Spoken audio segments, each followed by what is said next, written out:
ठीक है। Hello class 8 students, how are you all. मैं शबनम खातून, आपकी साइंस की टीचर।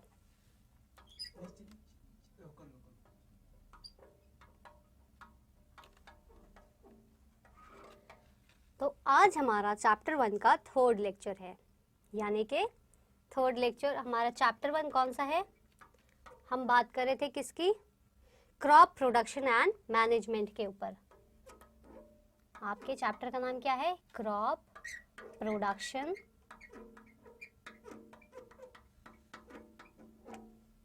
And management.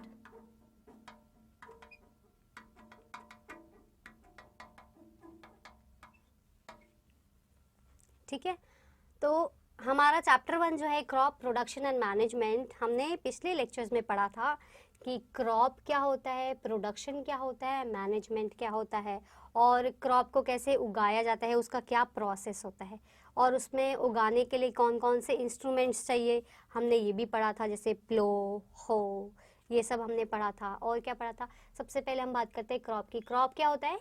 जो भी फसल किसान उगाते हैं उसको क्या कहते हैं? क्रॉप कहते हैं। प्रोडक्शन उसको प्रोड्यूस करना, उसका उत्पादन करना, और उसको फिर मैनेज करना। ठीक है, कि वो सही क्वांटिटी में हो रहा है, लोगों तक पहुंच रहा है, कैसे जाएगा, उसका पूरा मैनेज करना। ठीक है, तो ये सब हमने पहले पढ़ चुके हैं। आज हम पढ़ेंगे basic process of crop production, जिसमें हमने उसके प्रोसेस पढ़े थे कि हमको पहले सॉइल को जो है प्रिपेयर करना होता है किसी भी फसल को उगाने के लिए। हमको उसमें फर्टिलाइज़र डालना होता है, मैन्योर डालना होता है, उसमें बीज रखने होते हैं, फिर उसको कल्टीवेट करना होता है। बहुत सारे हमने प्रोसेस पढ़े थे, सोइंग प्रोसेस पढ़ा था हमने। तो इन सभी प्रोसेस में से हमने एक प्रोसेस तो अपना कंप्लीट कर लिया था, that was preparation of soil. हमने अपना उसमें एक पॉइंट तो कंप्लीट कर लिया था, that was preparation of soil. Soil को हम कैसे प्रिपेयर करते हैं, तैयार करते हैं क्रॉप को उगाने के लिए, जो कि सबसे पहला स्टेप होता है क्रॉप उगाने के लिए। सबसे पहले हम क्या करते हैं? अपनी जो भी सॉइल है, जो भी मिट्टी है, उसको हम तैयार करते हैं, उसको लूजन करते हैं पूरा, फिर प्लो करते हैं, फिर उसमें जो है फर्टिलाइजर्स, मैन्योर का पूरा मैनेज करते हैं। वो सब करने के बाद फिर क्या करते हैं? आज हम पढ़ेंगे सोइंग के बारे में। तो आज हम अपना कौन सा टॉपिक कवर करेंगे? सोइंग।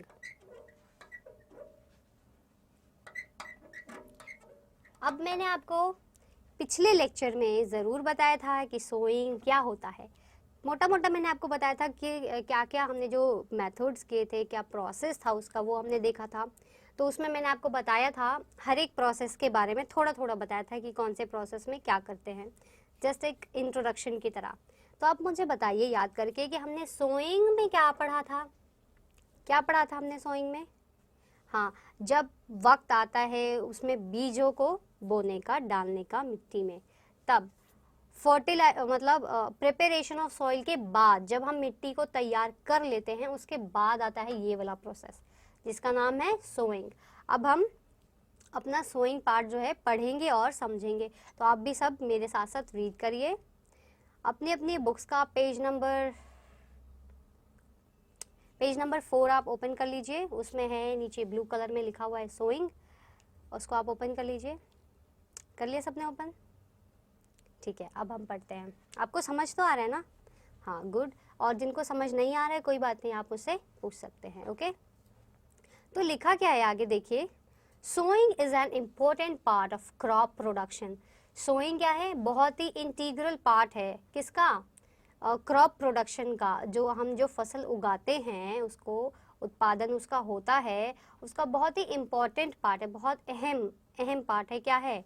सोइंग की बात कर रहे हैं यहाँ पे कि सोइंग बहुत ही अहम है। ठीक है, before sowing good quality, clean and healthy seeds of a good variety are selected. अब देखिए, सोइंग जैसा कि मैंने आपको बताया कि बीज डालना, तो बीजों को डालने से पहले किसान ये सुनिश्चित जरूर करता है कि वो जो सीड्स है वो क्वालिटी की है, बहुत ही अच्छे क्वालिटी की हो, क्लीन हो, बिल्कुल इन सब का खास ख्याल रखा जाता है। क्यों? ताकि हमारी फसल जो है उसी क्वालिटी में, अच्छी क्वालिटी में जो है उभर कर आएगी, और उसका क्वालिटी जो है रिड्यूस नहीं होगी, ख़राब भी नहीं होगी। ओके, तो इसलिए फार्मर जो है ये ज़रूर देखता है कि सीड्स अच्छी क्वालिटी की हो, हेल्दी हो, क्लीन हो, ये सब वो देखते हैं। फिर देखिए आगे क्या लिखा है, farmers prefer to use seeds which give high yield. अब देखिए किसान क्या सोचेंगे कि हम जो भी हम बीज डाल रहे हैं उससे हाई यील्ड, मतलब उससे बहुत ज़्यादा आउटपुट निकले। यील्ड का मतलब होता है यहाँ पे आउटपुट, यील्ड मतलब जो भी हमने जो सामान जो हम एक क्रॉप जो उगा रहे हैं उसका ज़्यादा क्रॉप उगे, ज़्यादा से ज़्यादा क्रॉप उगे, ये उनका जो है वो लोग ये प्रेफर करते हैं। ठीक है, फिर देखिए नीचे एक टॉपिक है that is selection of seeds. क्या है? सिलेक्शन, इसी का ही पार्ट है ये, selection of seeds.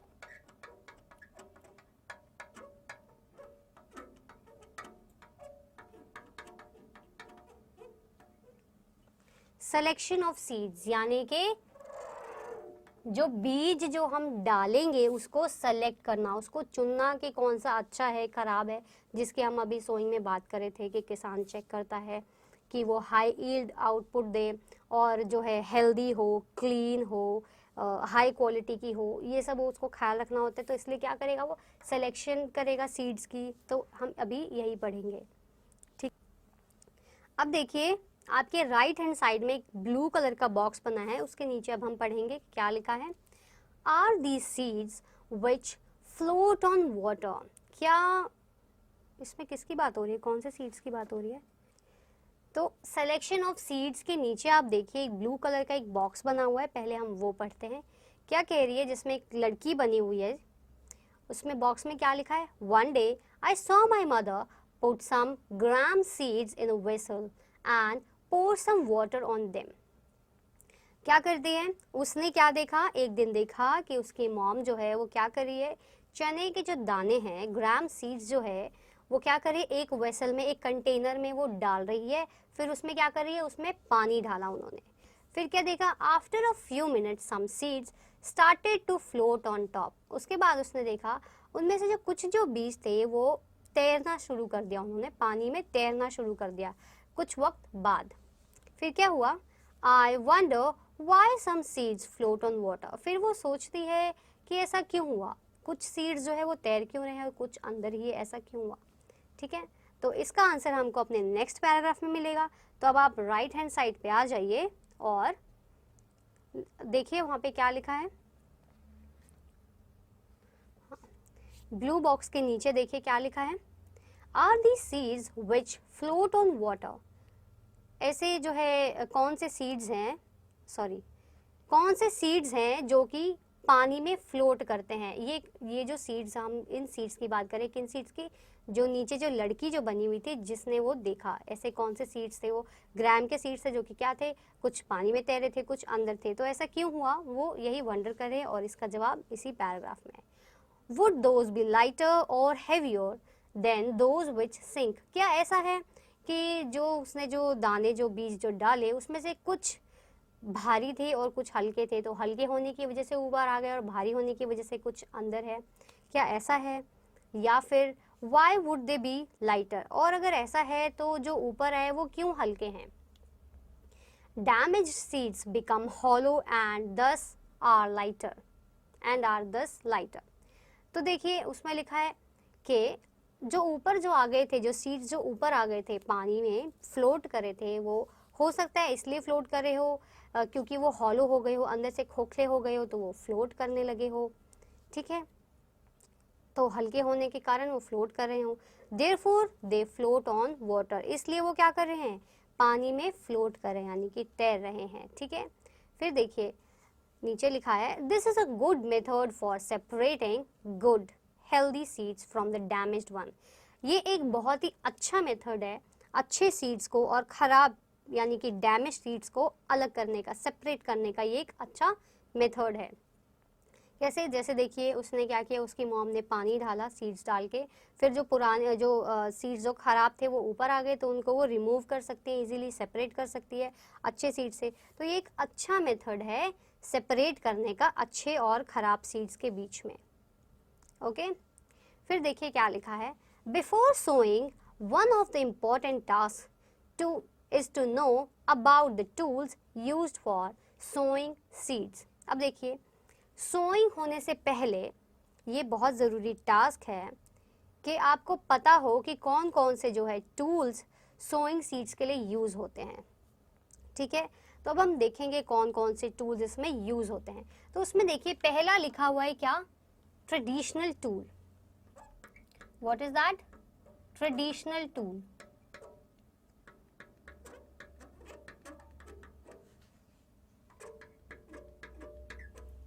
Traditional is means like थोड़े से पुराने जो टूल्स हम यूज करते हैं, that is known as traditional tool. अब देखिए कौन कौन से थे वो tools. The tool use traditionally for sowing seeds is shaped like a funnel. उसका शेप कैसा होता है, ट्रेडिशनल टूल्स जो पहले जो यूज किया जाता था उसका शेप कैसा है, फ्यूनल की तरह है।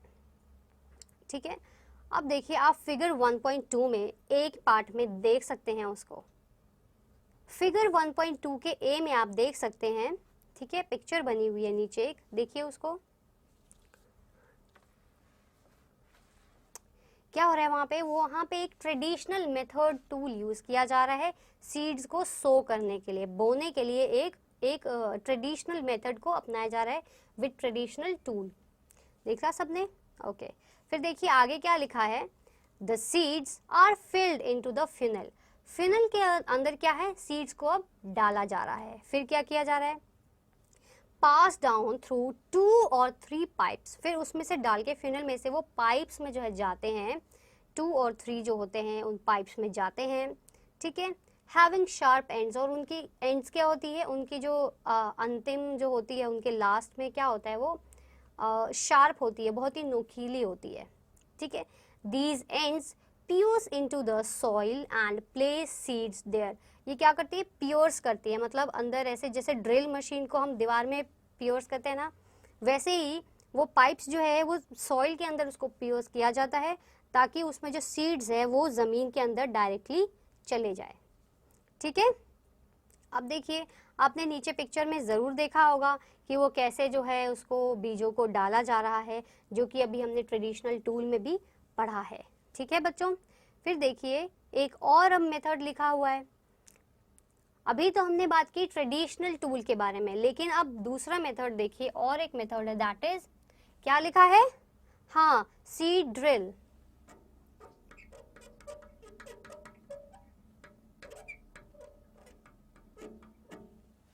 That is seed drill.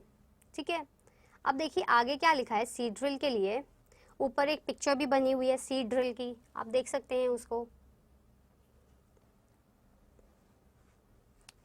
वो एक इंस्ट्रूमेंट है जो कि सीड डाल रहा है, वो कैसे डाल रहा है वो प्रोसेस जो है आगे लिखा हुआ है, पढ़िए इसको मेरे साथ साथ। Nowadays the seed drill, figure 1.2 B part. कौन सा पार्ट है, फिगर 1.2 का बी पार्ट जो उसके जस्ट ऊपर दे रखा है आपको, देखिए सबने, हाँ, उसी पिक्चर में क्या है, सीड ड्रिल की जो है पिक्चर दे रखी है, आप देखिए और समझिए क्या कहना चाह रहे हैं वो। Used for sowing with the help of tractors. Seed drill जो है यूज किया जाता है कैसे, ट्रैक्टर्स की मदद से जो है उसको यूज किया जाता है और सीड्स को बोया जाता है। This sows the seeds uniformly at equal distance and depth। अब ये आजकल के ये ट्रेडिशनल वे नहीं है, ये अभी के टाइम में इसको यूज़ किया जाता है, ये तो पहले यूज़ किया जाता था, लेकिन सीड ड्रिल जो है अब यूज़ किया जाता है। क्यों, क्योंकि ये बहुत ही इक्वल डिस्टेंस पे, मतलब कि जैसे अगर यहाँ डाला तो बिल्कुल उतना ही पोर्शन छोड़ के फिर आगे डाला, फिर उतना ही पोर्शन छोड़ के फिर आगे डाला सीड्स, और जितने डेप्थ में पहले सीड डाला था उतनी डेप्थ में आगे भी उतनी ही डेप्थ में डाला। बिल्कुल एक्यूरेट होते हैं इनका काम जो होता है बिल्कुल एक्यूरेट होता है, इस वजह से जो है इसको ज़्यादातर यूज़ किया जाता है अब सीड ड्रिल को। ठीक है, फिर आगे देखिए क्या लिखा है, it ensures that seeds get covered by the soil after sowing. और ये भी एंश्योर करता है कि सीड जो है अब कवर हो चुकी है सॉइल से, मतलब सीड डाल दी, अब सॉइल को फिर वो कवर भी कर देता है, मतलब ढक भी देता है, सीड्स ऊपर ऊपर नहीं रहती, वो पूरी प्रॉपरली ढक दी जाती है थ्रू सीड ड्रिल। ठीक है, फिर देखिए आगे लिखा है, this protect seeds from being eaten by birds. अब देखिए, आप ऐसे ही अगर आपने देखा होगा कभी, आप ऐसे ही सीड्स डाल दे, कुछ डाल दे, तो चिड़िया आके ऐसे ही खा जाती है उसको, है ना। चिड़िया जो आती है वो उसको ऐसे ऐसे करके खा जाती है। लेकिन चिड़िया ना खाए इस वजह से क्या करती है सीड ड्रिल, कि उसको पूरा प्रॉपरली इतनी अच्छी तरह से ढक देती है कि कोई भी चिड़िया या फिर कोई भी पक्षी जो है उसको उठा ना सके, ऐसे ना कर सके, ठीक है। उनसे प्रोटेक्ट करती है उसको, ठीक है। फिर देखिए आगे क्या लिखा है, sowing by using a seed drill saves time and labour. अब देखिए ज़्यादातर क्या होता था ट्रेडिशनल वे में कि लोग ज़्यादा लगते थे, लेबर ज़्यादा लगते थे और वक्त बहुत ज़्यादा लगता था। लेकिन इन सबको इसने एलिमिनेट कर दिया। क्या कर दिया, उन सबको चीज़ों को इसने हटा दिया और अब लेबर कम लगती है, वक्त भी बहुत कम लगता है, इसलिए ये ज़्यादा एफिशिएंट मेथड है फॉर सोइंग प्रोसेस, ठीक है। अब देखिए नीचे पैराग्राफ क्या कह रहा है, appropriate distance between the seeds is necessary to avoid overcrowding of plants।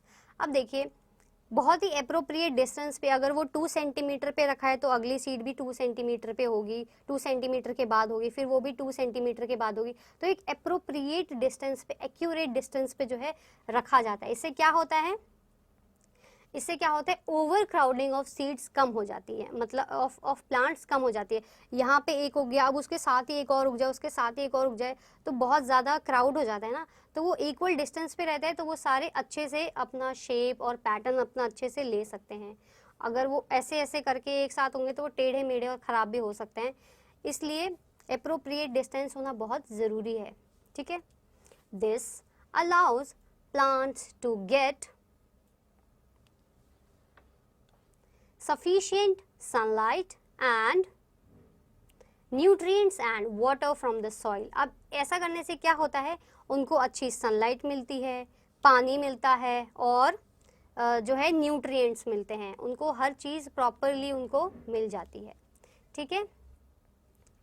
फिर at times of few plants may have to be remove to prevent overcrowding, ठीक है। अब ऐसे कुछ पौधे वीड्स की जब हम बात कर रहे थे कि वीड्स ऐसे जंगली आ जाते हैं जिनकी ज़रूरत नहीं होती है क्रॉप में, तो अगर वो आ जाते हैं फिर उसको रिमूव किया जाता है, ठीक है, टू प्रिवेंट ओवर क्राउडिंग, ठीक है। ओवर क्राउडिंग ना हो इस वजह से उनको हटाया जाता है। फिर देखिए अब हम अपना नेक्स्ट टॉपिक करेंगे, that is adding manure and fertilisers. सबको आ गया समझ में अबाउट सोइंग? ओके गुड, जिनको नहीं आया कोई बात नहीं, आप मुझसे अपने डाउट्स क्लियर करवा लीजिए, ठीक है। हम अपना नेक्स्ट टॉपिक करेंगे, that is adding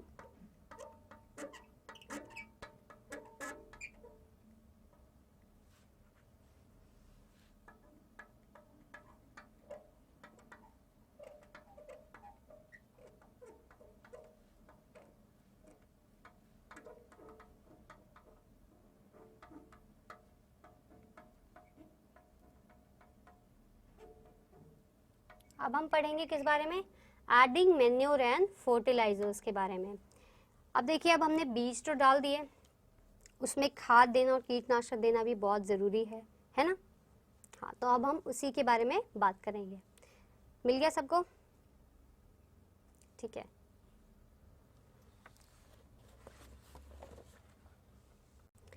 page number 9 सबने ओपन कर रखा है ना? Very good, so let's get started. क्या लिखा है नीचे उसके पैराग्राफ में?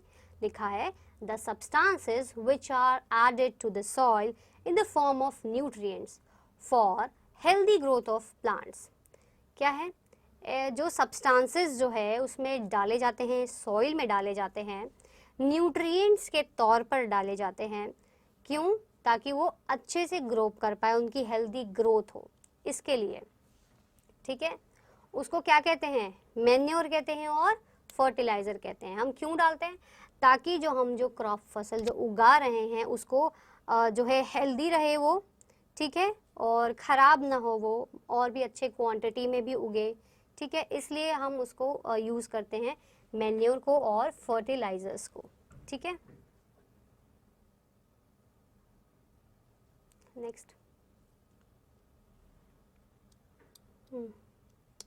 ठीक है। अब नीचे वाले पैराग्राफ देखिए क्या लिखा है उसमें, soil supplies mineral nutrients to the crop plants. अब देखिए हम तो सॉइल में ही पानी डालते हैं, हर चीज़ सॉइल में जाती है, तो सॉइल से ही क्या करते हैं, ऊपर जाती है सारी। अगर हमने वाटर डाला तो वाटर क्या करता है, वो अपरूट होकर के ऊपर चला जाता है। ओके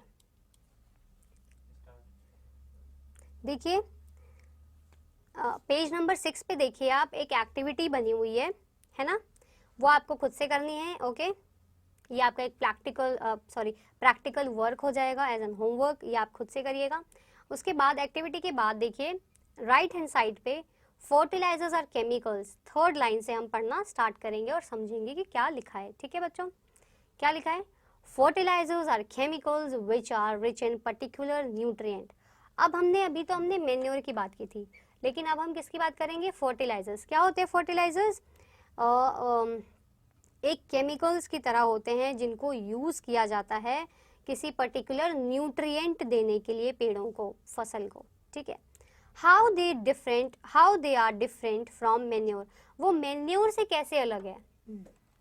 ठीक है, तो अभी तक हमने मेन्योर के बारे में पढ़ा और फर्टिलाइजर्स अब हम पढ़ेंगे। ओके, फर्टिलाइजर होता है एक केमिकल सब्सटेंस होता है जो कि पौधों को न्यूट्रिएंट्स देने के लिए यूज किया जाता है। ओके तो आगे देखिए क्या लिखा है, how are they different from manure, वो डिफरेंट कैसे हैं, मैन्योर से कैसे डिफरेंट है, अब हम देखेंगे। क्योंकि ये दोनों ही सिमिलर से होते हैं पर फिर भी दोनों एक दूसरे से अलग होते हैं, और कैसे अलग होते हैं ये अब हम पढ़ेंगे। Fertilisers are produced in factories, fertilisers जो है उर्वरक पदार्थ, ये क्या होते हैं, ये फैक्ट्रीज में इनको प्रोड्यूस किया जाता है, बनाया जाता है इनको फैक्ट्रीज में। बट मैन्योर क्या होता है, ये ऑर्गेनिक होता है, ये एनिमल और प्लांट्स वेस्ट से बनाया जाता है। ठीक है, some examples of fertilisers are urea, ammonium sulphate, super phosphate, potassium, nitrogen, phosphorus and potassium, phosphate, potash, nitrogen, phosphorus and potassium. So these are the examples of fertilizers. ये सारे उदाहरण हैं किसके, fertilizers के। ठीक है, फिर नीचे देखिए the use of fertilizers has helped farmers to get better yield of crops such as wheat, paddy and maize. जो फर्टिलाइजर्स है वो हेल्प क्या करते हैं, फार्मर्स की हेल्प करते हैं क्रॉप को अच्छे से उगाने में, जो कि जैसे कि wheat, paddy and maize. Okay, but excessive use of fertilizers had made the soil less fertile. लेकिन अगर हम फर्टिलाइजर्स का ज़रूरत से ज़्यादा अगर हम इस्तेमाल करें तो उससे सॉइल जो है ख़राब हो जाती है। ठीक है, उससे कम फर्टिलिटी, सॉइल में जो है लेस फर्टिलिटी आ जाती है। ठीक है, फिर अब देखिए नीचे लिखा है fertilisers have also become a source of water pollution. Fertilisers अब एक वो भी बन गया, वाटर पोल्यूशन का भी एक कारण बन गया है। Therefore in order to maintain the fertility of the soil, इसीलिए जो है सॉइल की फर्टिलिटी को मद्देनजर रखते हुए क्या किया गया है, we have to substitute fertilizers with organic manure or leaf. इसीलिए इसको करने के लिए वाटर पोल्यूशन को रोकने के लिए हम मैन्योर यानी कि ऑर्गेनिक सब्सटेंस का ज़्यादा से ज़्यादा यूज़ किया गया है। ठीक है, और लीव द फील्ड अनकल्टिवेटेड, या तो फील्ड को अनकल्टिवेटेड रहने दीजिए इन बिटवीन टू क्रॉप्स, दो क्रॉप्स के बीच में, यानी दो जब आप एक करवा लेते हैं उसके बाद उसको हटा के फिर आप जब दूसरे करते हैं तो उन दोनों के बीच में जो क्या करना है, फील्ड को जो है अनकल्टिवेटेड छोड़ देना है। ठीक है, फिर देखिए नीचे लिखा है the use of manure improve soil texture. Manure को अगर हम यूज करते हैं तो उससे क्या होता है, सॉइल का जो टेक्सचर होता है वो बहुत अच्छा होता है उसका, as well as its water retaining capacity, और इसमें वाटर भी ज़्यादा से ज़्यादा रिटेन कर सकते हैं।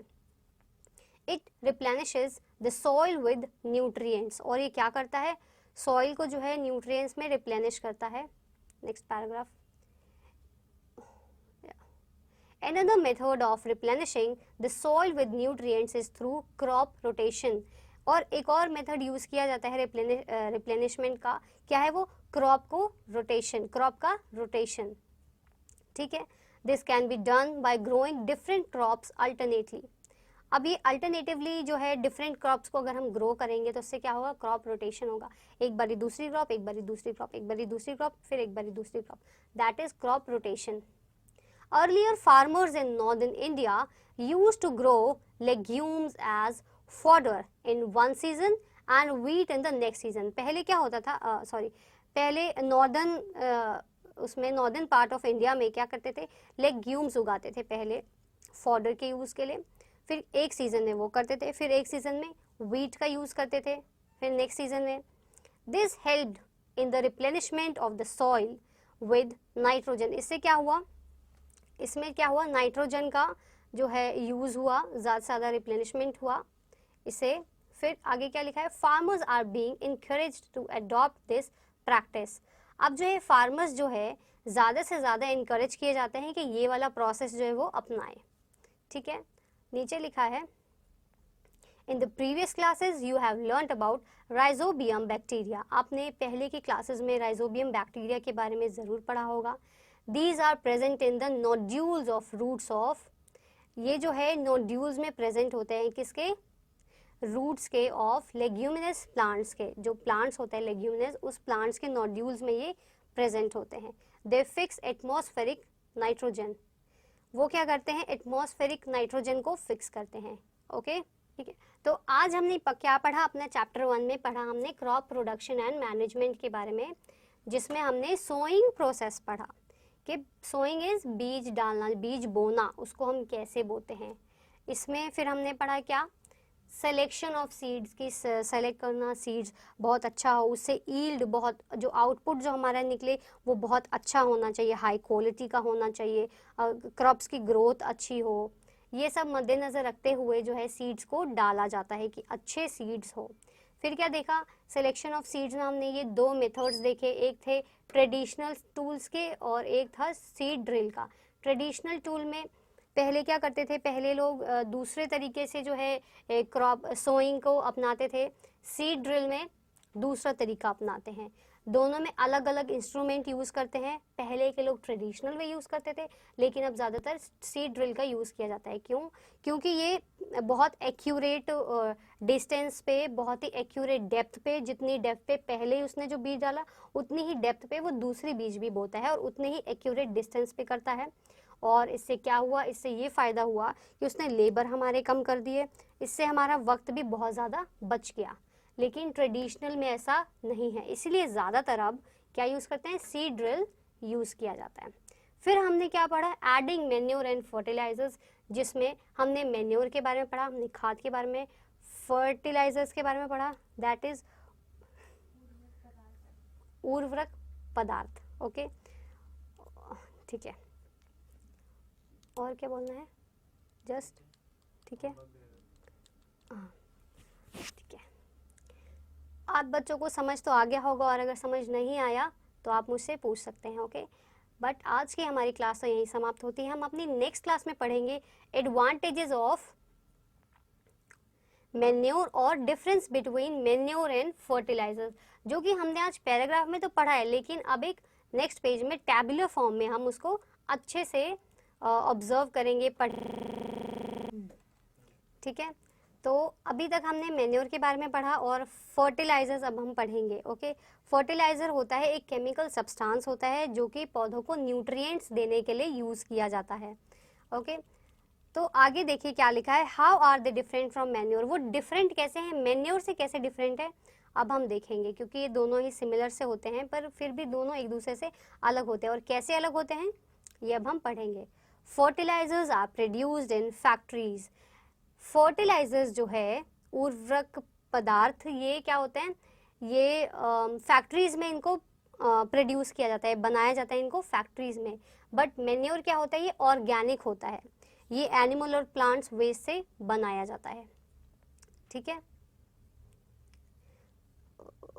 सम examples of fertilisers are, fertilisers के कुछ एग्जाम्पल्स दे रखे हैं, देखिए क्या क्या लिखा है, यूरिया, एमोनियम, एमोनियम लिखा है, ठीक है, urea, ammonium sulphate, super phosphate, potassium, nitrogen, phosphorus and potassium, phosphate, potash, nitrogen, phosphorus and potassium.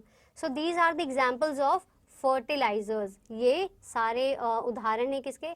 Fertilisers के। ठीक है, फिर नीचे देखिए, the use of fertilisers has helped farmers to get better yield of crops such as wheat, paddy and मेज।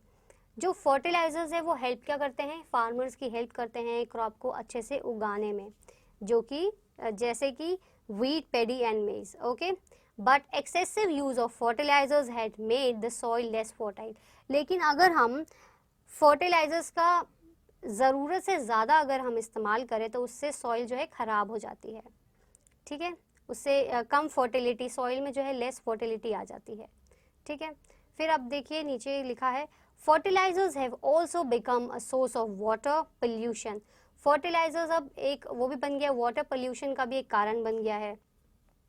Therefore, in order to maintain the fertility of the soil, इसीलिए जो है सॉइल की फर्टिलिटी को मद्देनजर रखते हुए क्या किया गया है? we have to substitute fertilizers with organic manure or leaf. इसीलिए इसको करने के लिए, वाटर पोल्यूशन को रोकने के लिए हम मैन्योर यानी कि ऑर्गेनिक सब्सटेंस का ज़्यादा से ज़्यादा यूज़ किया गया है।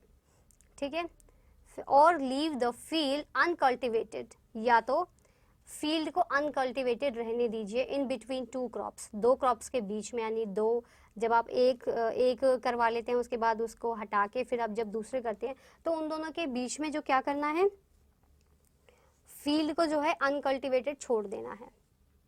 ठीक है, फिर देखिए नीचे लिखा है, the use of manure improve soil texture.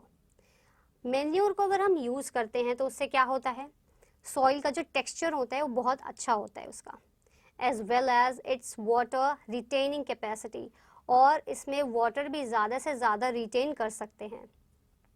It replenishes the soil with nutrients, और ये क्या करता है, सॉइल को जो है न्यूट्रिएंट्स में रिप्लेनिश करता है। Next paragraph, another method of replenishing the soil with nutrients is through crop rotation, और एक और मेथड यूज किया जाता है रिप्लेनिशमेंट का, क्या है वो, क्रॉप को रोटेशन, क्रॉप का रोटेशन। ठीक है, this can be done by growing different crops alternately. अब ये अल्टरनेटिवली जो है डिफरेंट क्रॉप्स को अगर हम ग्रो करेंगे तो उससे क्या होगा, क्रॉप रोटेशन होगा, एक बारी दूसरी क्रॉप, एक बारी दूसरी क्रॉप, एक बारी दूसरी क्रॉप, फिर एक बारी दूसरी crop, that is crop rotation. Earlier farmers in northern India used to grow legumes as fodder in one season and wheat in the next season. पहले क्या होता था, पहले नॉर्दर्न पार्ट ऑफ इंडिया में क्या करते थे, लेग्यूम्स उगाते थे पहले फॉडर के यूज़ के लिए, फिर एक सीज़न में वो करते थे, फिर एक सीज़न में व्हीट का यूज़ करते थे, फिर नेक्स्ट सीज़न में। This helped in the replenishment of the soil with nitrogen. इससे क्या हुआ, इसमें क्या हुआ, नाइट्रोजन का जो है यूज़ हुआ, ज़्यादा से ज़्यादा रिप्लेनिशमेंट हुआ इसे। फिर आगे क्या लिखा है, farmers are being encouraged to adopt this practice. अब जो है फार्मर्स जो है ज़्यादा से ज़्यादा इनकरेज किए जाते हैं कि ये वाला प्रोसेस जो है वो अपनाएं। ठीक है, नीचे लिखा है, in the previous classes you have learned about rhizobium bacteria. आपने पहले की क्लासेस में राइजोबियम बैक्टीरिया के बारे में ज़रूर पढ़ा होगा। These are present in the nodules of roots of, ये जो है नोड्यूल्स में प्रेजेंट होते हैं किसके, रूट्स के, ऑफ लेग्यूमिनस प्लांट्स के, जो प्लांट्स होते हैं लेग्यूमिनस, उस प्लांट्स के नोड्यूल्स में ये प्रेजेंट होते हैं। दे फिक्स एटमॉस्फेरिक नाइट्रोजन, वो क्या करते हैं, एटमॉस्फेरिक नाइट्रोजन को फिक्स करते हैं। ओके, तो आज हमने क्या पढ़ा, अपना चैप्टर 1 में पढ़ा हमने क्रॉप प्रोडक्शन एंड मैनेजमेंट के बारे में, जिसमें हमने सोइंग प्रोसेस पढ़ा कि सोइंग इज बीज डालना, बीज बोना, उसको हम कैसे बोते हैं। इसमें फिर हमने पढ़ा क्या, सिलेक्शन ऑफ सीड्स की, सेलेक्ट करना सीड्स बहुत अच्छा हो, उससे ईल्ड बहुत, जो आउटपुट जो हमारा निकले वो बहुत अच्छा होना चाहिए, हाई क्वालिटी का होना चाहिए, क्रॉप्स की ग्रोथ अच्छी हो, ये सब मद्देनज़र रखते हुए जो है सीड्स को डाला जाता है कि अच्छे सीड्स हो। फिर क्या देखा, सिलेक्शन ऑफ सीड्स में हमने ये दो मेथड्स देखे, एक थे ट्रेडिशनल टूल्स के और एक था सीड ड्रिल का। ट्रेडिशनल टूल में पहले क्या करते थे, पहले लोग दूसरे तरीके से जो है क्रॉप सोइंग को अपनाते थे, सीड ड्रिल में दूसरा तरीका अपनाते हैं। दोनों में अलग अलग इंस्ट्रूमेंट यूज़ करते हैं। पहले के लोग ट्रेडिशनल वे यूज़ करते थे, लेकिन अब ज़्यादातर सीड ड्रिल का यूज़ किया जाता है। क्यों? क्योंकि ये बहुत एक्यूरेट डिस्टेंस पे, बहुत ही एक्यूरेट डेप्थ पे, जितनी डेप्थ पे पहले ही उसने जो बीज डाला उतनी ही डेप्थ पे वो दूसरी बीज भी बोता है और उतने ही एक्यूरेट डिस्टेंस पे करता है। और इससे क्या हुआ? इससे ये फ़ायदा हुआ कि उसने लेबर हमारे कम कर दिए, इससे हमारा वक्त भी बहुत ज़्यादा बच गया। लेकिन ट्रेडिशनल में ऐसा नहीं है, इसलिए ज़्यादातर अब क्या यूज़ करते हैं? सीड ड्रिल यूज़ किया जाता है। फिर हमने क्या पढ़ा? एडिंग मैन्योर एंड फर्टिलाइजर्स, जिसमें हमने मैन्योर के बारे में पढ़ा, हमने खाद के बारे में, फर्टिलाइजर्स के बारे में पढ़ा, दैट इज उर्वरक पदार्थ। ओके, ठीक है। और ठीक है, आप बच्चों को समझ तो आ गया होगा, और अगर समझ नहीं आया तो आप मुझसे पूछ सकते हैं। ओके, बट आज की हमारी क्लास तो यहीं समाप्त होती है। हम अपनी नेक्स्ट क्लास में पढ़ेंगे एडवांटेजेस ऑफ मैन्योर और difference between manure and fertiliser, जो कि हमने आज पैराग्राफ में तो पढ़ा है, लेकिन अब एक नेक्स्ट पेज में टैबुलर फॉर्म में हम उसको अच्छे से ऑब्जर्व करेंगे, पढ़ेंगे और समझेंगे कि क्या उसमें बाकायदा अच्छे से लिखा हुआ है। वो हम अपनी नेक्स्ट क्लास में करेंगे। बट आज की क्लास तो ये ख़त्म होती है, और आज आपका होमवर्क ये देना है कि आज हमने जो भी पढ़ा है that you have to revise, and जो भी आपको समझ आया आपको अपने वर्ड्स में आपको वो लिखना है, प्रोसेस लिखना है, सोइंग के बारे में लिखना है, सिलेक्शन ऑफ वीड्स के बारे में लिखना है, ट्रेडिशनल टूल के बारे में लिखना है, सीड ड्रिल के बारे में लिखना है, और एडिंग मैन्योर एंड फर्टिलाइजर्स में आपको क्या समझ आया वो आपको लिखना है। ओके, और आपका प्रैक्टिकल वर्क ये है, जो एक्टिविटी हम नहीं करे हैं, हमने नहीं किए हैं, वो आपको खुद से करने हैं। Okay, so now we will meet in our 4th lecture. Till then bye and take care. आपको ये होमवर्क ज़रूर करना है, बिकॉज आपकी नोटबुक्स को चेक किया जाएगा। सो अपना होमवर्क आप ज़रूर कंप्लीट करिएगा, क्योंकि आपकी नोटबुक्स को चेक किया जाएगा और वक्त पे करना है, neat and clean handwriting के साथ। Till then bye and take care.